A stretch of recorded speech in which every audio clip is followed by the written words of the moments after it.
Devotional. Sufficient in the grace of Christ.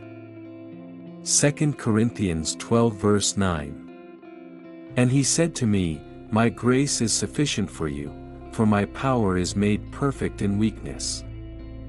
Therefore I will gladly boast rather in my weaknesses, that the power of Christ may rest upon me. In a world that values self-reliance, this verse reminds us that our greatest strength is not in ourselves, but in God's grace. When we recognize our weakness, we make room for the power of Christ to be manifested in us in all its fullness. 1. God's grace is sufficient at all times. No matter the struggle, sickness or trial, God's grace is enough. It is a constant resource, which never runs out, and which sustains our soul when our strength is no more. 2. God glorifies Himself in our weaknesses. Our limitations are not a hindrance to God, but an opportunity to show His power. When we are aware of our frailty, we become more dependent on Him, and that dependence honors Him. 3. Accepting weakness is part of the Christian life.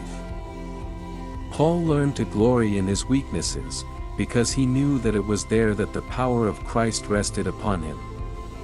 Instead of hiding our failures, we can turn them over to God with confidence, knowing that He transforms them into testimonies of His faithfulness. Practical applications. 1. Identify an area today where you feel weak or incapable, and in prayer say to God, Your grace is sufficient for me, I give you this. 2. Instead of hiding your struggles, share them with someone who needs encouragement. Your vulnerability can be a channel of blessing. 3. Whenever you feel overwhelmed, remind yourself that this is the perfect opportunity for Christ to act in you with power. Conclusion.